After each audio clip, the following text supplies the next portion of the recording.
Hey guys, we are back with part two with the Australian strength coach, Bas. How are you today, my friend? I'm really good. It's 9:46 a.m. for me. During this COVID time, we get to have sleep-ins these days. So I'm fresh. I've had breakfast. I'm glad you're feeling fresh. It's 1:45 in the morning for me, but it's worth staying up for you, my friend. I'm not worried. Appreciate it. Thanks, Loz. Thanks, Thank you Loz. thank you for coming back on. It's an honor and a privilege to have you on the channel. Thank you, So, Loz. I appreciate it. Thank you. We left off with your relationship with Thor in the last part, and I wanted to leave Thor out of this half of the show. This is all about you now. Your coaching, other athletes that you've worked with, and what I really want to do is go back to not even just to your coaching, but go back to the first time you got involved in strength. Because obviously you're an amazing powerlifter yourself, and a lot of people, they know you as Thor's coach and an incredible strength coach, but you're actually an incredible lifter yourself. You're one of the top, I think, under 110 kilo lifters. 110 kilos, my weight class in Australia. I've got multiple records in this weight class, and it's taken me 10 years in this sport to actually be decent at it. I wasn't always good. I actually started right at the bottom. And I think that's great, because so many people want that success straight away. And I think the fact it takes time, people don't realize that. I train a number of people myself, and the amount of them, you've got to kind of pull them back and make them understand they're making mistakes, they're pushing too hard, their technique needs improving, movement patterns need improving. And if you can progress 10 kilos a year, suddenly you can become a very good lifter. It's sticking with it, which is what makes you successful. Not just, I'm sure you get this all the time, but the amount of times maybe I'll do a Q&A on Instagram or something, and I'll have a 15 or 16-year-old kid message me and say, I can lift such and such at 15. Is that good? And my answer is always, it's great, but let's see what you can do in 5, 10, 15 years time. And I train a number of the top juniors in the UK. I actually train four of the top 5 juniors at this year's under 21 championships. And one thing I say to them is, it doesn't matter what you achieve as an under 21. It's great to win those junior titles, and it really is, and I'm proud of them all. But it's how they develop now from that junior level to senior level that really counts. And you obviously have come a long way, but I want to know, even before that, what was there any kind of particular thing that really made you want to get into strength? Yeah, there was a few things actually. The first thing was, as a 19-year-old, when I met my girlfriend, who's now my wife, I was a 63 kilogram skinny kid. And we went on our first date to the beach, and I was embarrassed to take my shirt off because I was just a skinny guy. And, basically I wanted to impress this girl, and I knew what I had to do. I had to train weights. And actually the first time I started training weights had nothing to do with strength. I didn't even know about strength sports. I called my brother because he had a gym set at his house, and I said, you got to help me, build some muscle. I got to impress this. And so I first started very much training the same style of training that you would see from Arnold Schwarzenegger's encyclopedia. So that was me. I lived and breathed that. Everything was about my protein meals. I think everyone from our sort of age group would have read the Arnold's encyclopedia as their kind of go-to to start with. It's a great book. And I think it teaches people a lot of great things. And this is where a lot of strength athletes, they consider such a divide between being strong or bodybuilding style of training. And I think that a lot of the strength sport athletes did start with bodybuilding. And it's a huge, you can thank bodybuilding for a lot of the success for the strongman. And when I say strongman, I mean strength sports athletes, whether you're a powerlifter, strongman, or weightlifter. A lot of these people started with, bench pressing to develop their pecs and bicep curls or whatever it was. But that was me. And I got to a point after about, so I was 19 years old when I first started like really taking my weights training seriously.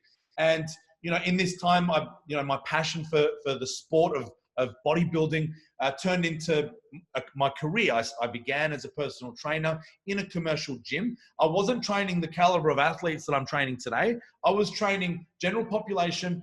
Personal training is seen as a luxury. So I was only training people that could really afford personal training, which ended up being mothers and company directors and a lot of people that actually didn't want to train, but they knew that they had to maintain their health. Yeah. So it wasn't enjoyable for me to train these people, but I actually owe a lot of my success today as a coach to my ability to develop general population, and to motivate these guys and to strengthen these guys and to get these guys in shape is a lot harder actually than working with guys at the highest level who don't need motivating. They're already motivated, Yeah. So I owe a lot of my success to the fact that I started right at the bottom, training general population. Anyway, so with myself in my own pursuit to strength, I stopped responding as a bodybuilder. Following the Arnold Schwarzenegger encyclopedia, I got from 63 kilograms to about 85 kilograms in 2 years. So it was a really great amount of growth. It's easy to grow. You get those newbie gains, don't you? It was complete newbie gains. And in addition to that, like when you're a really skinny guy and you have nothing, like I didn't care about eating or nutrition or anything. So when you turn from, not worrying about your nutrition to all of a sudden getting your protein meals in and not skipping your leg day, things happen. And so anyway, so it took me a couple of years to get to, 20 kilograms of lean muscle gain, but then it kind of plateaued. My training wasn't hugely intelligent. I'm not saying that the Arnold Schwarzenegger method isn't intelligent, but the way my interpretation of it caused me to plateau.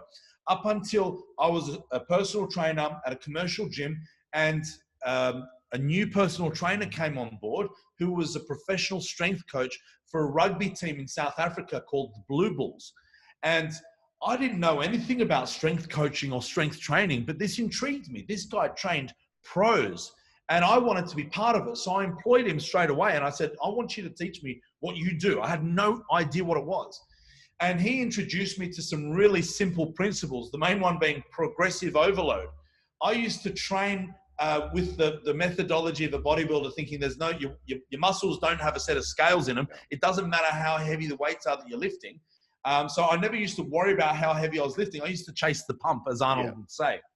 Up until, my approach changed, employing this strength coach, he made me focus on the amount of weight that I was lifting and intelligently progressing from phase to phase until I got to a point where I was noticeably putting more weight on the bar, more iron on the bar. So objectively, I was getting stronger. And all of a sudden, I was putting on more muscle mass, which was my original goal, was to build muscle to impress a girl. And bodybuilding, I stopped building muscle, but then strength training allowed me to continue to build muscle again. So I shifted my focus entirely from bodybuilding style to an intelligent approach to progressively improving your strength. From there, I also, I remember you said in our last conversation that you used to play Kung Fu and you're a martial artist at the time. Long time ago. I didn't do Kung Fu. I used to do boxing and kickboxing as well. I've always been active. Yeah. And so I was training with my personal trainer at that time to develop my strength for Brazilian Jiu-Jitsu and for boxing. And at this time, in Australia, the sport of martial arts and Brazilian Jiu-Jitsu was in its infancy. And it's like Strongman. It's a really tight community. Everyone kind of knows everyone at the highest level. With martial arts back then, with Jiu-Jitsu, there was only like 3 main academies. And all of the professional fighters in Australia kind of knew each other. So I had access to the pros, and actually I offered one of the professional fighters to be his strength coach for his upcoming fight. That allowed me to be seen as the strength coach for professional athletes. And then because of that, I got my next professional. He was a professional boxer. He was a middleweight champion of Australia. So then I had 2 professional athletes that I was coaching. And then that just grew. So like I said, I was known as the guy that coached the pros, even though it was not like, a huge a list of professional athletes. But it turned into that in time because there was not many other people that were doing the same thing. So, going from getting paid for my personal training and my hourly rate from people that didn't want to be there, I started having to change my business because these professional athletes that I was coaching, it was love jobs. I was doing it for free. So how was I going to afford my lifestyle when I was coaching people for free? It had to be a little bit of balance there. So I changed my business structure so that I could be paid to do other things. So I created an online business model where I'm coaching people online. I also became an educator. I teach people around the world. It started in just around Australia, to put it simply, how to lift weights as safely and efficiently as possible. And over the years, I've progressed with that. I've collaborated with amazing athletes and also amazing academics. So I've got a bunch of amazing physiotherapists and exercise scientists on my team that I work with day to day. So that's how I get my money. I run seminars. I've got online education. I've got online personal training, so that I can spend time doing what I really love doing, which is training myself and training my athletes. So the relationship that I have with my athletes has become a relationship of it's friendship. When you have the relationship with a client where it's purely a professional relationship, it's hard to work with these people for year after year. So for example, guys like, we'll use Hafthor as an example. You know, I've been working with him for 4 years, and if I kept on, sending him a bill for my hourly rate, he'd probably get sick of it.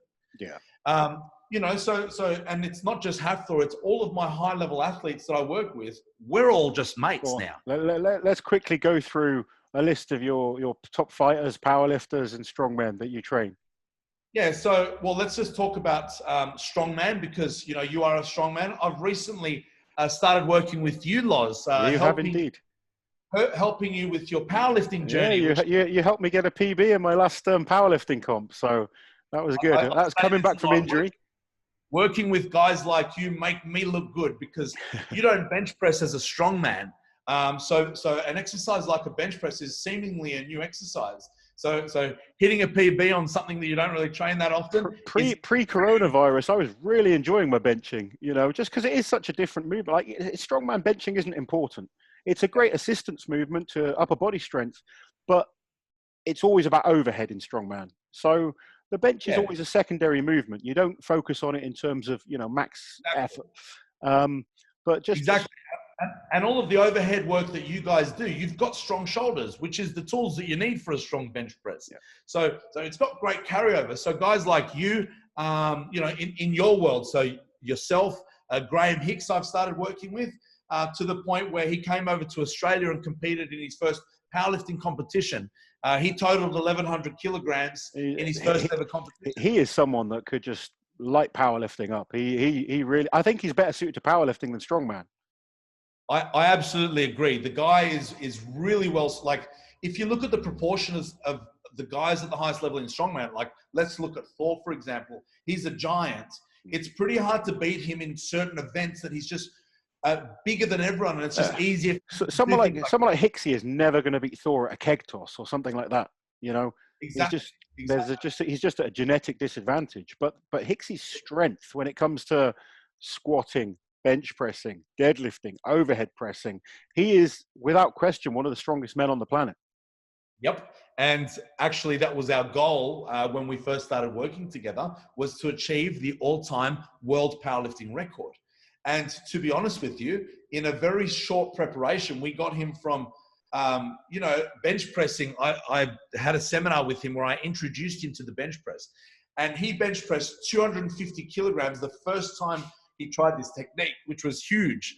But then we got him from 250 to 280 kilograms in a 3-month period. That's unheard of. Don't think of it as a 30 kilogram gain. Think of it as, how do you improve from 250 kilograms? Like, people will never get to that number in their life. No. So then go to 280. So his goal was genuinely to work towards achieving the all-time world powerlifting record. And to be honest with you, that still is his goal. Underlying, like, he's got a lot of other things that he's training for. He wants to train for the log press as well. He's in contention for going for that world record. He's definitely a contender when it comes to the log. Yeah, and speaking of logs, so that's Hicksy, and another amazing athlete that I'm working with, Luke Stoltman. Yeah. He just attempted the 230 kilogram log press world record. He did it twice, actually. He did it at the Arnold's as well. So close. He was so close. he cleans it really well. Like I was surprised. It was a funny thing at the end. Obviously, I was there doing the commentating, and I will 100% say he's the best athlete at cleaning a log on the planet. Unbelievable. So yeah, like when you look at the other guys like Iron Bibi, you know, this is a guy who is considered the strongest shoulders in the world. But yeah, he's got to clean the thing first. So yeah, I think Iron Bibi's got some freakish shoulder pressing strength, but I don't know what's going to happen when he puts it together. Like, yeah, just while I've got you, I guess, just because, you know, obviously I like the coaching and technical side of things. My view with Iron Bibi is that he has the strongest shoulders in the world. I think the thing that lets him down is technically he's not that efficient. Yep. And I don't know if you'd agree with that or not, but where does he spend most of his work? He spends most of his work cleaning from the pressing from the rack. Yeah. And he presses often like a bodybuilder. He does like the half rep kind of pump reps, if you like. And I think with a little bit of work, someone with that potential, I mean, it's crazy to think what he's capable of, because he's doing world record numbers with what I would class as bad technique. Yep. It's guys like Kwiatkowski, Stoltman's, you know, Hicksey, their technique is much more efficient. Yeah, so they've all got their you know, strengths and weaknesses, and as you said, Luke Stoltman's strength, his clean is just freaking wow. Well, he cleaned 230 kilos 4 times a few weeks back. Just that alone is an incredible feat of strength. Exactly. So, you know, someone like him, it's the pressing strength that he needs to get. Of course, as you know, with the log press, how much energy does it take to get that clean? You know, and it's not just about pressing from the rack, which is where I think Iron Bibi lacks. So he'll lose a lot of the strength if he gets the clean up. But anyway, like I think that Iron Bibi's got what it takes to get these numbers anyway. I think the log is going to be a fun battle between some of the guys for the next year or so. I mean, like you say, Iron Bibi, Hicksey, Luke Stoltman. There's a few other guys as well that are up on, you know, that 220 plus level. It's really become, you know, an incredible battle. But Zydrunas is still number one. 15 years he's held that record for. It's amazing. And the funny thing, I was just watching it came up on my Instagram feed this morning, Sven Carlson going for a world record, 185 kilogram log press world record back in the day. And it's that's nothing these days. It's amazing. I mean, I look back at what all the records were when I started, and I've surpassed them all. And I'm not the record holder on these events. You'd be the strongest man over and over again. But that's the world's strongest man, I should say. But that's the thing, the evolution of the sport. Like, where's it going to end up? It's just crazy when you think about it. What do you think has kind of contributed to the way it's progressing so quickly? I think one of the biggest contributors is money in the sport. So that's something that a lot of people don't look at. You guys everyone's got to have full-time jobs because Strongman doesn't pay well enough. Yeah. But now at the highest level, sponsors are coming on board and starting to give wages to these athletes and are going to allow these professional strongmen to act like professionals and consider it a full-time job. So I think that's what held back a lot of people. There's a lot of the highest level strongmen currently that have to have full-time jobs because they got to survive. So that I think is what holds a lot of people back. You know, and then education on recovery as well as working hard. So this is the mentality of, you know, the traditional strength athlete or even athlete full stop. You got guys like Mike Tyson saying he used to wake up at 4 o'clock so that he could outtrain his opponents. And people are now bragging about getting those extra hours of sleep in because that's what's more important these days. Yeah. You know, so the mentality has changed a lot. Like if you speak to the highest level athletes, their emphasis on recovery and nutrition is a huge change to what it used to be. That side of thing has really progressed in the sport. And I think one of the things that's really helped is social media. I think now, you know, when I started training, all I had to compare to was the best guys in my gym. And I surpassed those pretty quickly. But now you go on social media, you flick through, and so all of a sudden you can feel quite weak within, you know, 1 minute of scrolling.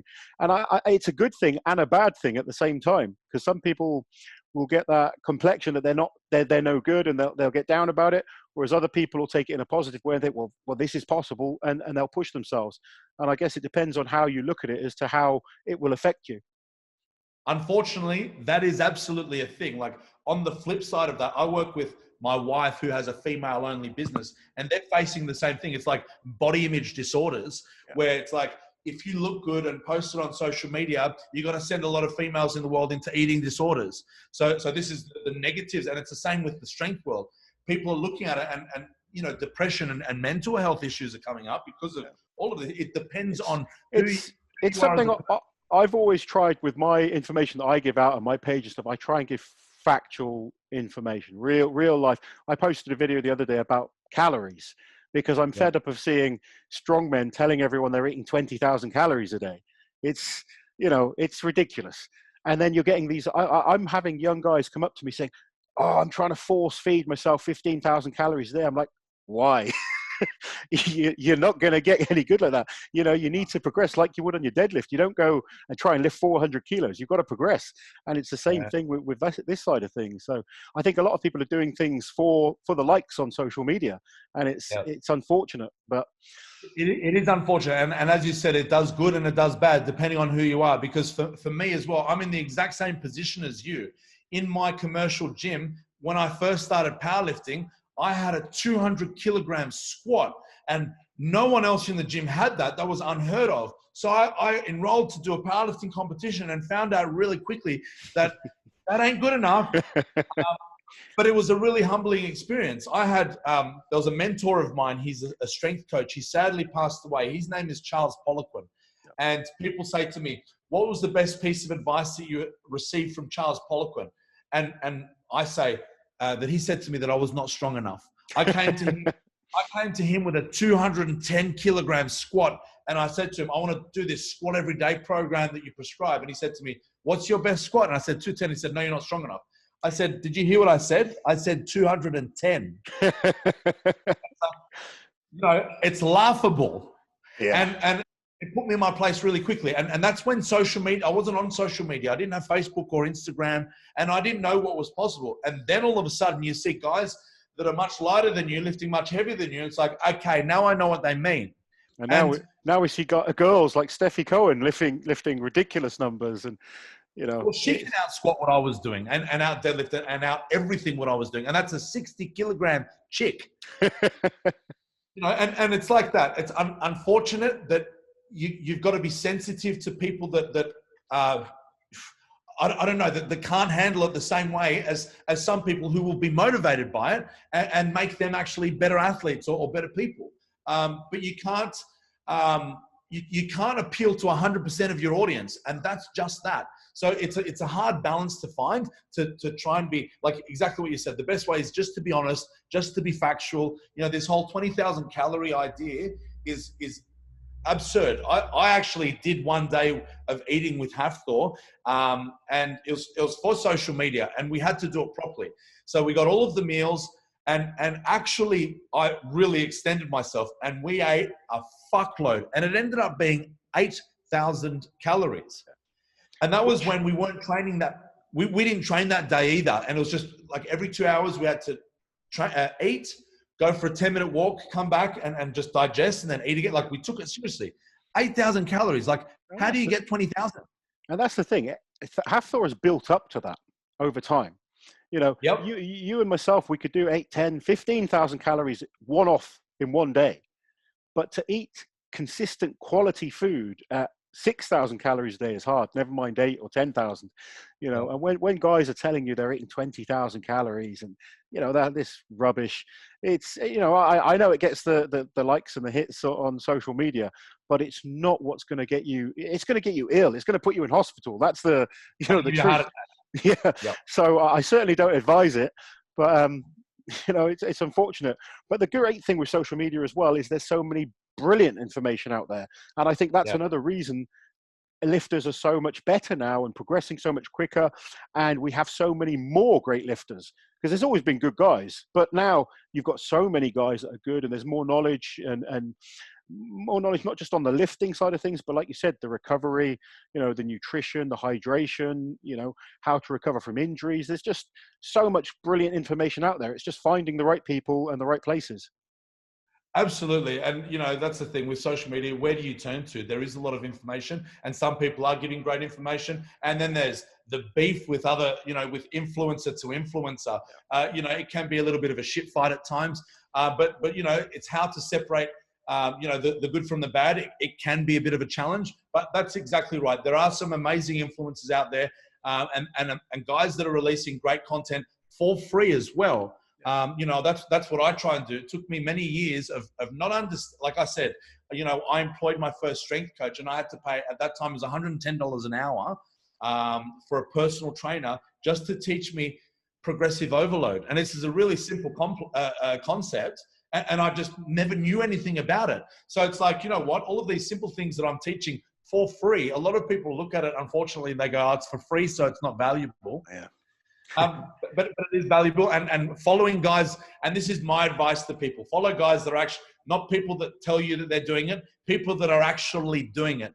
Guys like yourself that have the years of experience at a competitive level, like guys like you are actually doing it, people that are achieving actual results. Those are the people to listen to. And that's the thing as well. There are many ways to skin a cat. I've got a technique that I use to get strong. And then there's other great coaches out there that have a completely different method, and they're achieving the same great results. So there's so many different ways of doing things. It's important to have an open mind.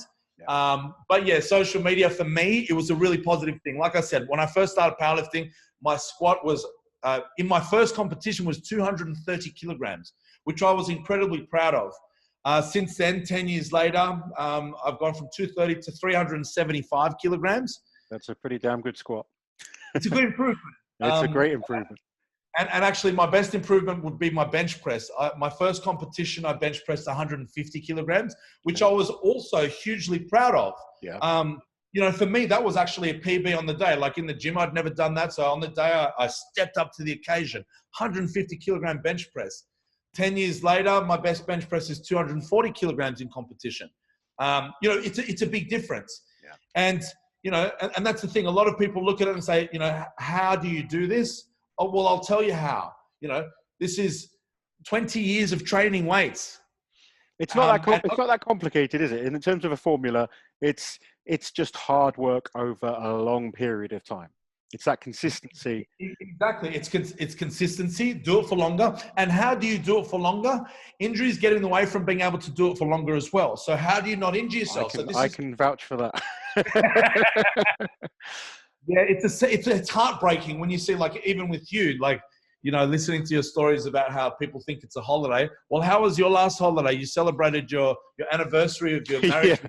I took my wife to an imaging center to get a scan on my torn Achilles. But that's Strongman for you. But one thing I openly say to many of the athletes that I train and just people that will listen, I made a lot of mistakes early on. And I'm trying to make sure the next generation don't make those mistakes. If I had someone like yourself guiding me from a young age, because I always had the commitment, I was always ready to work hard, but I needed someone actually holding me back. And you've mentioned that many times with your clients, and I do it with mine. You've got to hold them back sometimes, because we all want to push and we want to push and we want to push to those big numbers. But form breaks down, you teach yourself bad habits, and then eventually, the body can take a lot, but eventually something will go. And the mistake I then made was that I wanted to get back really, really quickly. I didn't make sure I rehabbed certain injuries properly. And then it was just one after the other. I would compensate to do things, and then there would be another injury and another injury. And it wasn't until, I think, 2015, I was like, right, I need to back off, recover properly. And then I actually managed to come back to be the best that I'd ever been. But it was, from 2012 to 2015, I had injury after injury after injury because I wasn't patient. I wasn't, putting the rehab work that I should have been in. But eventually I learned, and then eventually it made me go and research more about nutrition, about hydration, about recovery methods. And, I ended up developing into an okay coach and still kind of trying to learn now. But it is that kind of, the youth, you want to be as strong as possible. You see Thor Bjornsson's, Eddie Hall's lifting the numbers that they are, and you think, I'm going to be doing that in 2 years. It doesn't quite happen like that. No, it is definitely something that I say a lot, is you have to play the long game. And it's not just in strength sports, it's in all sports. And it's not just in sports, it's success in general. It takes 10 years to become an overnight success. I'm seeing this over and over. People want the get rich quick scheme, and that doesn't work. It's bullshit. It's a fad, and get rid of that mentality. If you want to be good at anything, go and put 10 years in it. Like how you said, it rings so many bells with me that the Q&As when you get the 15, 16, whatever it is, the young kid sending you a message of what their great lift is, and do you think that's good? And that's the exact answer. Yes, it's okay, but are you going to be continuing this for the next 10 years and 20 years? That's what I want to see. Yeah. And if you are, I guarantee you're going to be laughing at this day saying that had nothing to do with where I am today. Yeah. You know, the consistency, the intelligent approach to training over a long period of time is the only way you're going to succeed. Even guys like Hafthor, that was 10 years of World's Strongest Man competition before he achieved his first World's Strongest Man title. A good example with Hafthor is his 501 kilo deadlift. When you met him back in 2016, he was a 450 kilo deadlifter. It's only 10 kilos a year, but 10 kilos a year adds up. And, you know, the progress has been incredible to becoming a world record holder. People just need to be a bit more patient, put that work in. If you don't get injured, you'll keep progressing. If you get that injury, you're going to put yourself back and take it from some. I genuinely believe I could have been better than I was if I didn't make some of the mistakes. I believe it. I know. I think you and I are the same age. Is that right? Are you 38? I'm 37, but I look older. Well, you know what? When you lose weight, I've started doing it as well. As I'm getting bigger, people think that I'm a lot older than what I am. But I'll lose a little bit of weight next year, and I'll get a little bit of my youth back. But that's an unfortunate part of working your butt off. You show for it in your face. But you know, those are the years of experience and wisdom. And it's a hard one to say, if I did it differently, I think I'd be better, because I think that's what makes you the great coach and the great athlete that you are today, is learning from your own mistakes. But it's a tough one. I never have regrets with making my own mistakes. And I'm the same. You know, I think too many people, they make one mistake and they give up. Yeah. You know, you have failures. That's part of life, and part of being successful is coming back from those failures. So there's certainly nothing wrong with making a mistake, but if you can get the right people around you to make less of them and to learn, you know, it's definitely going to help you progress in your strength kind of journey, and any journey, you know, whether it's business, strongman, you know, acting, whatever it might be. Get the best people around you to help, and now it's so much easier than it was when we started out. Definitely. And even that is like, curiosity killed the cat. You know, it's hard to be told. Like, even for myself, I'm very disobedient. If someone said, you know, don't touch the fire, it's going to hurt you, you got to feel it yourself sometimes. Unfortunately, it's human nature. But, you know, if you could just drill it into someone, like, just fucking sit down, listen to us, you know, this is what's going to stop. It's hard sometimes, because, I mean, I know you've done this before. We've all deviated from the program occasionally. You know, you're just in the gym and it's just feeling good. You're like, I'm going to go a little bit more here, you know, and that's okay. That's human nature. It's fine. But it's when people come in, week out, and they're just trying to max out, making the same mistakes again and again. And we've all seen it in every single gym, you know, around the world. There's that guy that's trying to lift the same weight and failing the same weight week in, week out, and he's not learning from it. No, and that's one thing that I do love about working with people like you and speaking with athletes at your level, and everyone's got the same thing in common.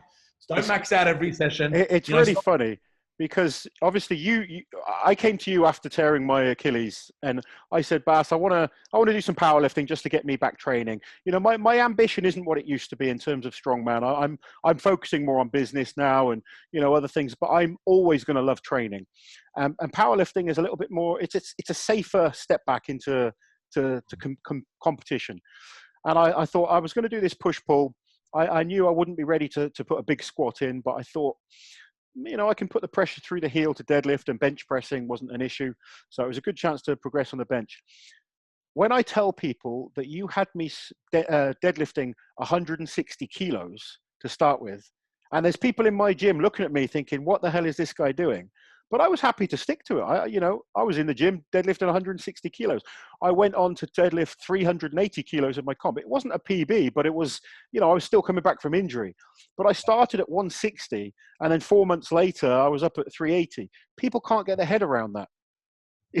And the amount of times I've done programs for people, and they're like, oh, this is too light. But 3-4 months down the line, they're hitting PBs. They're like, okay, you were right. I understand now. And that's the thing. It's like when you told me that story, I kind of forget that what I had you starting on, but it didn't surprise me because that's very much how I coach all of my guys is back right off. It's got nothing to do with what you're hitting in training. Are you a competitive athlete? That's when it matters in competition. What you do in the gym is irrelevant. The gym is all about improving your skills. And I think you and I both kind of, you're extremely good. And one of the reasons I love watching your instructional videos, I think your cues are very effective and to the point and simple. And I think too many coaches massively overcomplicate things. I don't know how you feel, but I don't actually think coaching is that complicated. We're not doing brain surgery here. We're just lifting weights up and down. So it's not that complicated, but doing it well is a high, it takes time, and you have to become highly trained in these skills. And a lot of the powerlifting, like particularly bench pressing, I'm not particularly incredible at. I'm still getting better and improving, and there's certain things that you'll tweak that I'm doing.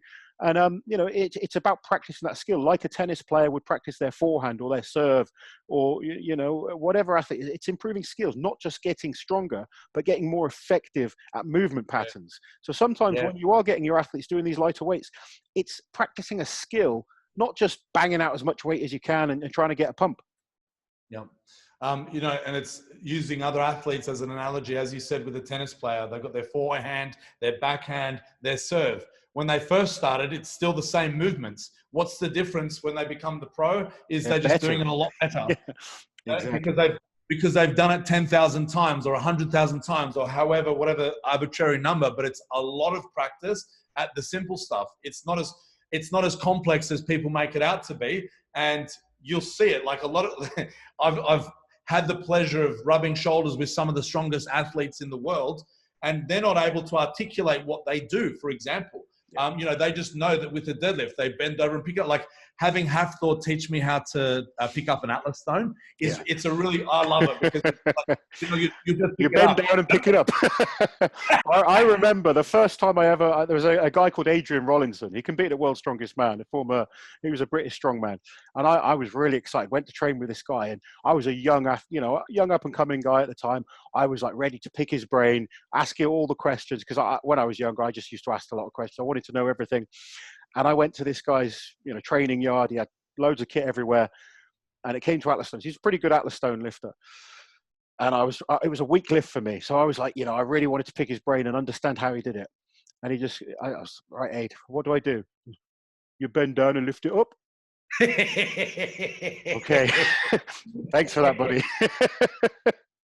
Awesome advice. But, technically that is all you're doing. I'm sure there are ways of articulating that. And that's very much what I've spent my career figuring out, is how to articulate these cues as simply as possible to achieve the goal as well as possible. So, and it's about understanding the learning style of your athlete as well. If you respond well to saying chest up, I'll tell you to put your chest up. If you respond better to me saying, extend your thoracic spine and use different choice of words, that's what I'm going to use.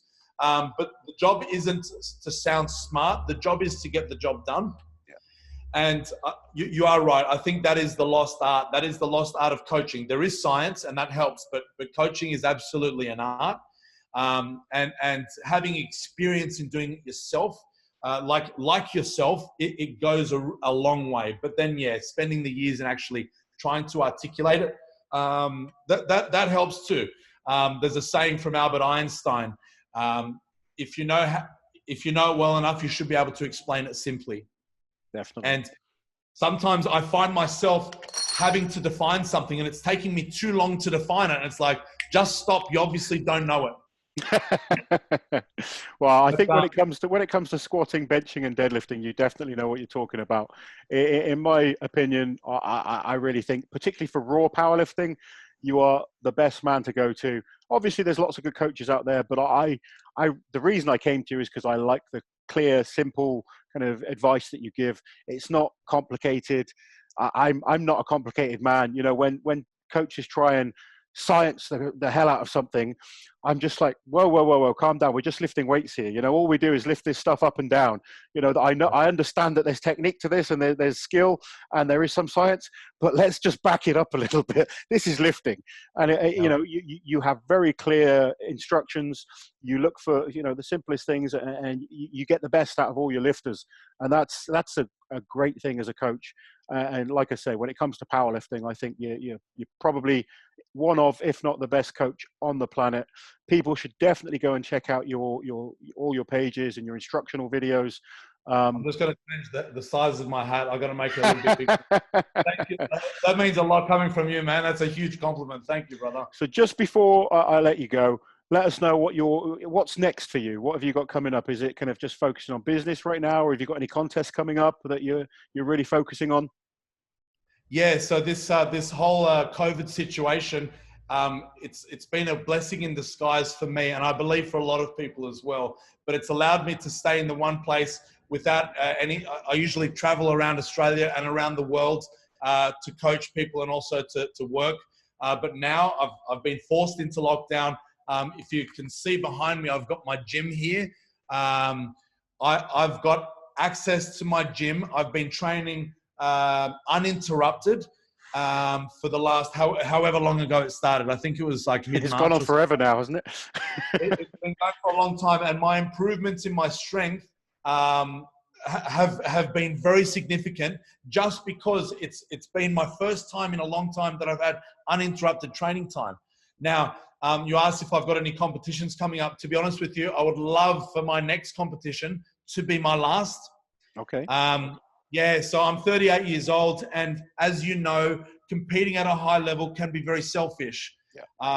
I've got family as well. We've got business. I've got a lot of people that count on me, and I love competition. I do. But to be at the highest level, to be able to get those small improvements that we're talking about, it takes a lot of hours. I totally understand. I'm very much in that kind of situation myself right now.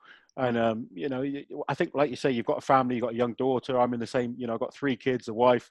And it's a very selfish sport that we do. It takes a lot of dedication, a lot of commitment and hard work. And it takes sacrifice from them as well. So, you know, I totally get it. But I'm sure I know what you want to do in your next comp. I'll let you know. The competition is going to be a new weight class in Australia. So the guys that run the competitions, it's not a federation, it's a competition. So they've taken it away from, you know, weight classes and having to 24-hour weigh-ins where people are able to manipulate their body weight. And what they've done is they found where the most competitive body weight lifters are in the country, and they've created a weight class to suit that competition. Okay. So what that is, it's a new weight class that they've created. It's 115 kilograms. If there's records set, it doesn't count. Yeah. Not about the record. It's about winning the competition. So it's going to be, it's 5 kilograms heavier than what I'm used to competing at. I usually compete at 110 kilograms. So this will be a 115 kilogram weight class. And my best ever total was 940 kilograms. That was over a year ago in the 110 class. Now, adding 5 kilograms body weight, I can already feel my strength increase. And I know that with a peak, it's going to keep on going up. My goal is a 1,000 kilogram total, which I think is a nice number to retire on. Definitely. You know, like, I want to be able to tell my grandkids the story. You know, when I was your age, I used to bench press 3 plates and all of this stuff. Yeah. But except 1,000 kilo total. I think that'll give me a little bit of to carry with me for a while. So that's my next goal that I'm training for. And then after that, it's all business goals.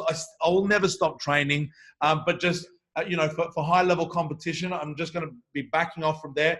And then it's about my new business venture with education. We've created a new online education platform, and that's in light of what's happening with COVID. As you know, I travel internationally for my education, and I've had to give a whole bunch of refunds because I was meant to come to Europe in April this year, and that all got cancelled. And that's the second time that's happened to me in the last 2 years. I've had to cancel because of unforeseeable circumstances. So now we've had to adapt, and we've created the online education model so that I can just be in the luxury of my own home, and everyone else that wants to develop their education can also do it from the luxury of their own home. So I've partnered up with an education company called Clean Health. We have a team of dietitians, exercise scientists, and physiotherapists creating the best content for our strength system international certification, which we're going to be rolling out over the next 2 years. So it's a really exciting time from a business standpoint. And that's what I've got the next 12 months. Excellent. It sounds like you're a very busy man. Bas, thank you so much for coming on the channel and chatting to you. I could chat to you for ages. Obviously, we love training and we love kind of, strength. So I'm sure we could chat for ages, but I will let you go. It's also kind of 1:30 in the morning here. So I need my beauty sleep. But thank you again. We really do appreciate having you on. And hopefully I will see you soon, buddy. Loz, I've loved being on your show. Thank you so much for having me. And I look forward to speaking to you really shortly. Awesome. Guys, I hope you enjoyed it. Please remember to like, share, and subscribe to the channel, and we will see you next time. Take care.